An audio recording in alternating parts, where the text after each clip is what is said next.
l'essence même de cette révision constitutionnelle en ce jour solennel. Il ne s'agit pas d'un énième tripatouillage de la Constitution. Il s'agit d'un travail de fond qui est porté depuis plusieurs années par un parti politique, qui est un continuum des assises depuis 2001, des assises CNRI 2013 et autres.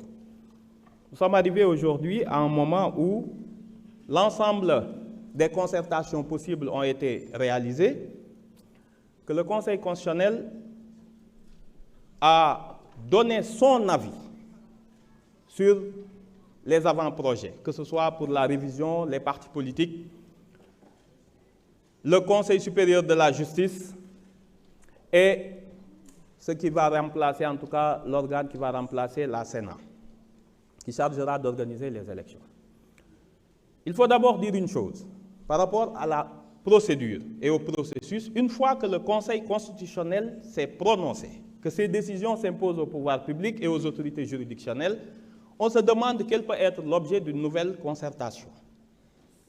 Sauf à remettre, bien sûr, la décision du Conseil constitutionnel. Ça, c'est la première chose. Sur le fond, il ne faut pas que nous nous éloignions de ce fond.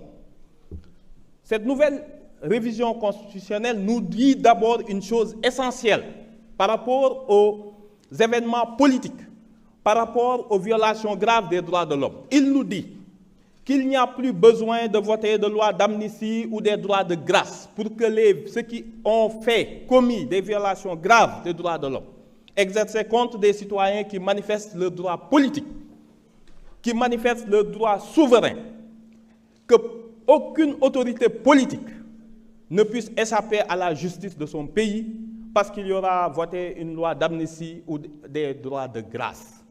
Ça, c'est la première chose. L'autre chose, c'est une loi, révision constitutionnelle qui protège la famille et la société, qui protège le mariage et les droits de l'enfant, et qui donne une base juridique constitutionnelle à toutes les interdictions, notamment les sites Internet et autres qui agressent notre société et ses valeurs. Qui peut être contre ces mesures?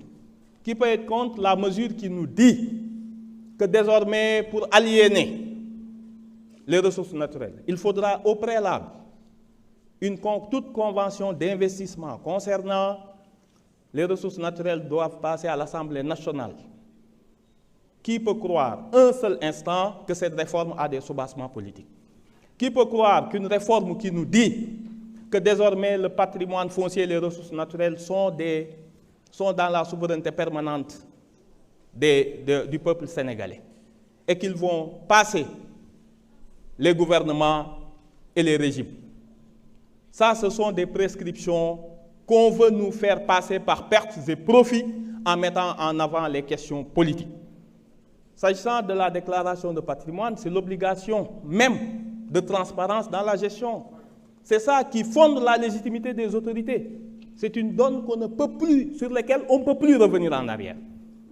Qui peut nous dire combien va coûter cette réforme aux deniers publics? Quel droit va être enlevé à l'opposition? Il ne faut pas qu'on tombe dans les travers de l'opposition qui s'agit. Il faut voir, le combat est très clair. Et peut-être qu'un référendum pourra nous permettre de voir plus clair entre ceux qui sont pour que le passé continue à s'exercer sur le peuple sénégalais et ceux qui font pour que ces réformes entraînent du progrès pour le peuple, entraînent des progrès pour la Constitution et soient des moteurs de la démocratie et de l'état de droit. Par contre, il ne faut pas faire du référendum un dilatoire. Qui dit référendum dit date pour ce référendum. Nous espérons que si cette réforme est adoptée aujourd'hui, que le président mette tout ça en référendum dans les plus brefs délais. Je vous remercie.